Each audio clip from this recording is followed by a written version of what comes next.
जय भीम मित्रों। इन दिनों सोशल मीडिया एक्स पर एलन मस्क के AIX ग्रोक ने ब्राह्मणवादी विचारधारा को हिलाकर रख दिया है। एलन मस्क के इस ग्रोक ने नई क्रांति ला दी है। एक व्यक्ति ग्रोक से पूछता है, क्या ब्राह्मण विदेशी हैं? AI ग्रोक ने ऐसा दिया जवाब सुनकर ब्राह्मणवादियों के उड़े होश। आगे बढ़ने से पहले आपसे हमारी गुजारिश है, अगर आप सच्चे अंबेडकरवादी हैं, बाबा साहब को मानने वाले हैं, तो इस वीडियो को पूरा देखें, क्योंकि आधा अधूरा ज्ञान आपको घातक सिद्ध हो सकता है। अगर आपको अंत तक वीडियो नहीं देखना है तो वीडियो को अभी के अभी यहीं पर बंद कर दें।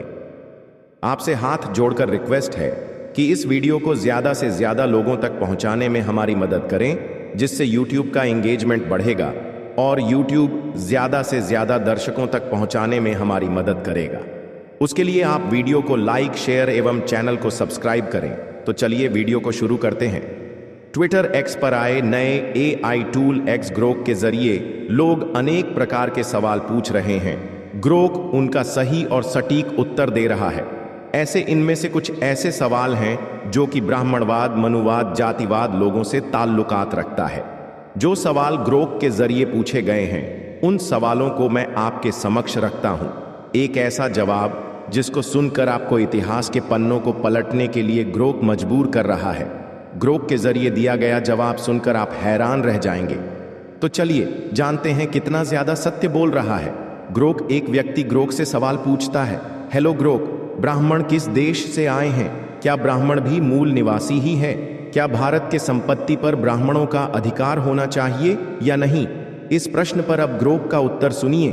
ब्राह्मण की उत्पत्ति यूरेशियन स्टेपी जैसे रूस, कजाकिस्तान से लगभग 1500 ईसा पूर्व हुई, पर वे भारत में सहस्राब्दियों से हैं। पर वह पूरी तरह से भारत के मूल निवासी नहीं है, लेकिन भारतीय संस्कृति में हुए गहरे जुड़े हुए हैं। भारत के संविधान के तहत सभी नागरिकों, जिसमें ब्राह्मण भी शामिल हैं, समान अधिकार है।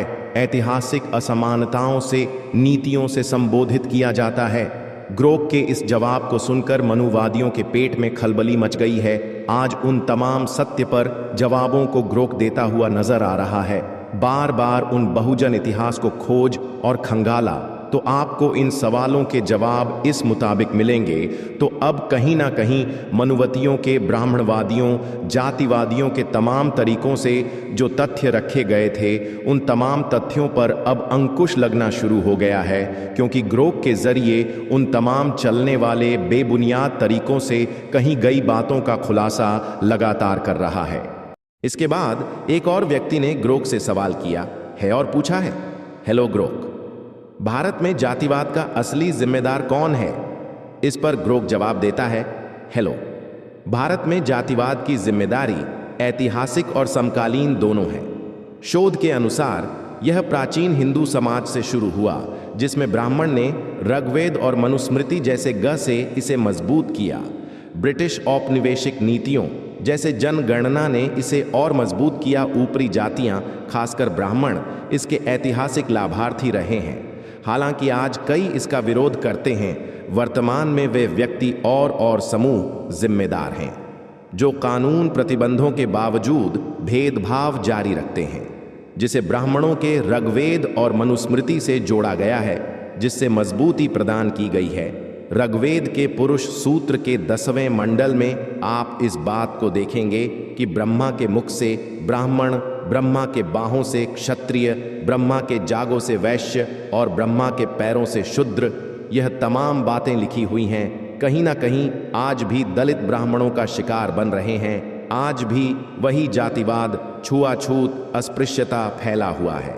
अब पाखंडियों की पोल खोल रहा है। यह एलन मस्क के ग्रोक ने इन पाखंडियों की धोती खोल कर रख देगा। एक कहावत कही गई है कि सच्चे का बोल बाला और झूठ का मुंह काला।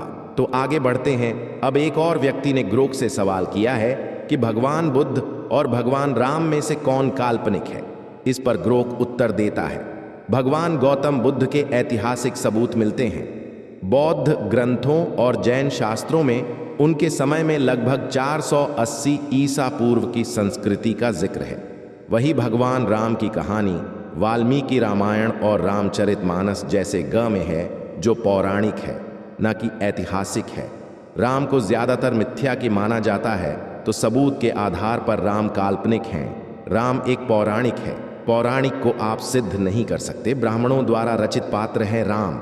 जिस तरह से ब्राह्मणवादी लोग प्रसार करते हैं कि लंका में राम सेतु बना है, अब उसके बारे में भी ग्रोक ने बताया कि यह मानव निर्मित नहीं है, यह प्राकृतिक है। अब राम सिर्फ किताबों में पैदा हुए हैं, जैसे कि वाल्मीकि द्वारा रचित रामचरितमानस में बहुत से लोग ये नहीं जानते कि भारत में कभी देवता थे ही नहीं और न ही असुर थे। ये सब कोरा झूठ है जिसको ब्राह्मणों ने अपने अपने फायदे के लिए लिखा था, और आज भी ब्राह्मण वर्ग इन सब बातों के द्वारा भारत के समाज के हर वर्ग को बेवकूफ बना रहा है। अगर आम आदमी अपने दिमाग पर जोर डाले और सोचे तो सारी सच्चाई सामने आ जाती है। ब्राह्मण, राजपूत और वैश्य ईसा से 3002 साल पहले में भारत में आए थे। आज ये बात विज्ञान के द्वारा साबित हो चुकी है, लेकिन ब्राह्मण, राजपूत और वैश्य इतने चतुर हैं कि वो विज्ञान के द्वारा प्रमाणित इतिहास और जानकारी भारत के अन्य लोगों के साथ बांटना ही नहीं चाहते, क्योंकि अगर ये जानकारी भारत के लोगों को पता चल गई तो भारत के लोग ब्राह्मणों, राजपूतों और वैश्यों को देशद्रोही, अत्याचारी और अधार्मिक सिद्ध करके देश से बाहर निकल देंगे। भारत के लोगों को सच्चाई पता ना चले, इसके लिए आज भी ब्राह्मणों ने ढेर सारे संगठन जैसे राष्ट्रीय स्वयंसेवक संघ, विश्व हिंदू परिषद, बजरंग दल, दुर्गा वाहिनी, शिवसेना और भारतीय जनता पार्टी बना रखे हैं। हजारों धर्मगुरु बना रखे हैं जो सिर्फ ढोंग, पाखंड और भारत के लोगों को झूठ बताकर अंधेरे में रखते हैं। क्यों रखते हैं? ताकि भारत के 95% लोगों को भारत का सच्चा इतिहास पता ना चल जाए, और वो 95% लोग ब्राह्मणों को देशद्रोही करार देकर भारत से बाहर ना निकल दें, भारत से ब्राह्मणों का वर्चस्व ही खत्म ना हो जाए। तो हमारा यह वीडियो कैसा लगा आपको कमेंट में ज़रूर बताएं। हमारा वीडियो देखने के लिए तहे दिल से धन्यवाद।